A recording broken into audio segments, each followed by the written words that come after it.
Hey guys, and welcome back to another Conan Exiles video. Today we're building a PvE base designed to get you started in the Age of War with easy potential for expansion. This base is located on the northern line between H4 and I4 on the Exiled lands. The requirements for this build are on screen now. I've used items from the bazaar and previous battle passes, but you can use any material you'd prefer. So without further ado, let's get started. I built the base plate on pillars to allow for the pillar trick. You don't necessarily have to use this many pillars, I just did it for ease. Firstly, I started off with that aforementioned pillar trick.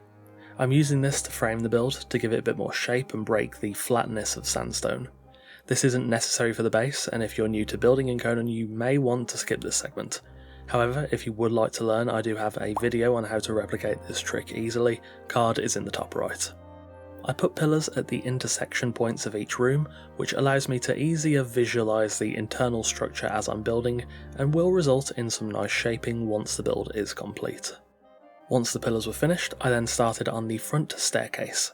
This build has entrances on the first floor, so I built a short, split staircase from the front central tile that will lead to the entrances on either side of the first floor. From there, I then built up the walls on the ground floor. This will be a sort of secure core where we can eventually put a treasure room, but for now, since we're still in sandstone, it's a good spot for a workshop. I built the walls 2 tiles high, using sandstone walls on the first tile and sandstone timber walls on the second. I also interspersed windows throughout the floor, though these are not necessary. After the walls were complete, I built ceilings to cap off the floor below.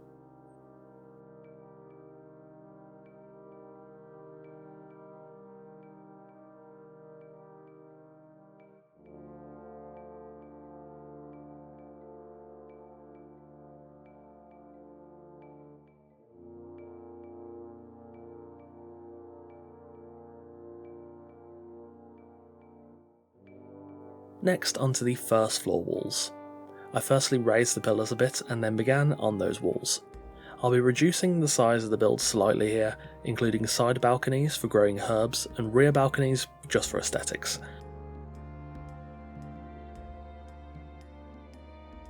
I built the walls 2 tiles high over the large central room and 1 tile high over the sides. This is where I also incorporated the roof gables, and I'm going for a pretty simple design, so thus the gables are also very simple.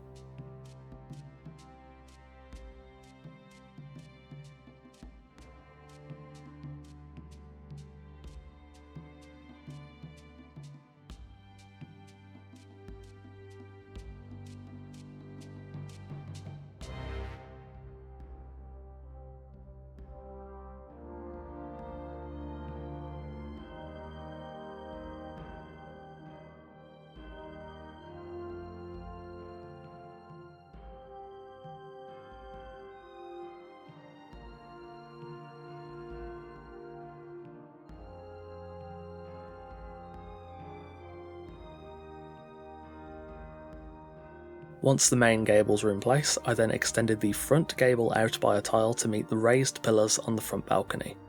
I dropped the height by 1 tile, and then began on the roof. I used thatch roof pieces for this build. Usually I'm not a big fan of thatch, but to be honest they suited this design quite well. I added a small hollow gable to the front overhanging balcony roof, and then built the roofs nice and simple across the rest of the build, following the flow of the gables I set up earlier. I did include triangular accents in the roof just to give it a bit more shape, but you don't have to do this at all.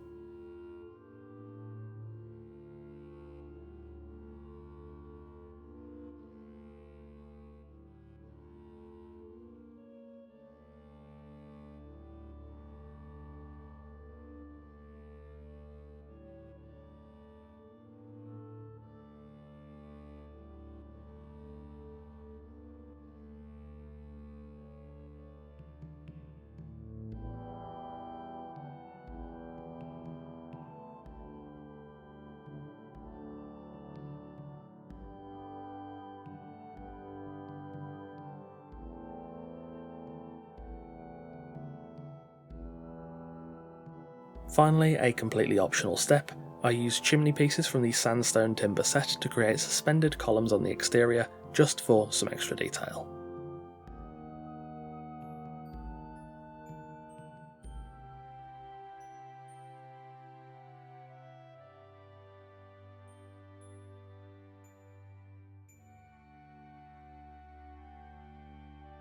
Finally, when the shell of the build was done, it was then time to of course furnish. Now I placed this build on a ridge, so there's plenty of room outside for a wheel of pain, and even animal pens if you expand a bit further. The only real threat in this area is a single roaming spider, so you are fairly safe. The build is spacious, and when the new purge comes, they'll be forced to attack it from the front, as all other sides are near inaccessible.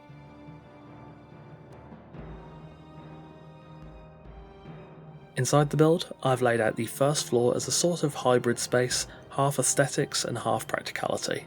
There's a decent amount of storage space on this floor, alongside some cheap decorative items like tapestries and statues, and of course a cooking hearth right at the centre.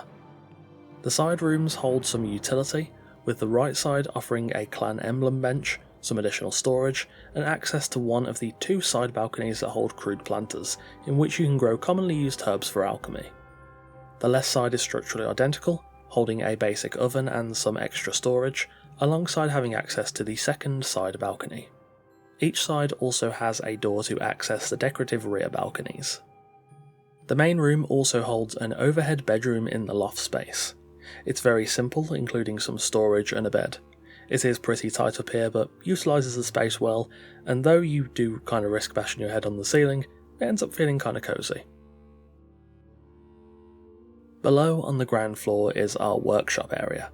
This is pretty extensive and offers access to most tier 1 crafting stations, alongside some production benefits like 2 fireball cauldrons, 2 furnaces, and a wealth of storage in separate compartments.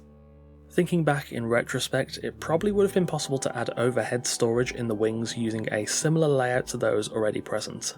I do think there's probably close to enough storage space with all the benches and chests, but if you do need more, that is a very available option.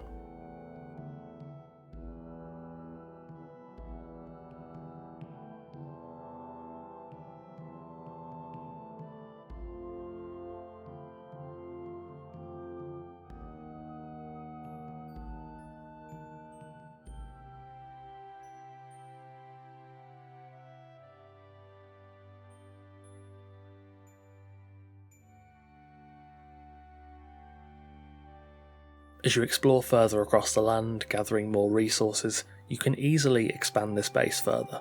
The Age of War will usher in a new purge system, and if you want to keep your treasure, you'll need to build strong and bury it deep, and this build is designed for exactly that. Whilst you definitely don't want to fill up your treasure trove whilst your base is still made of sandstone, this design should set you up well for those future expansions that will allow you to protect your treasure. Thank you for watching, and of course a massive thanks to our wonderful esteemed coffee cultists for continuing to support the channel over on Patreon. If you have any future build suggestions, feel free to leave them in the comments below. I'm currently trying to dig myself out of a very deep Numidian rut, so any suggestions are very, very welcome.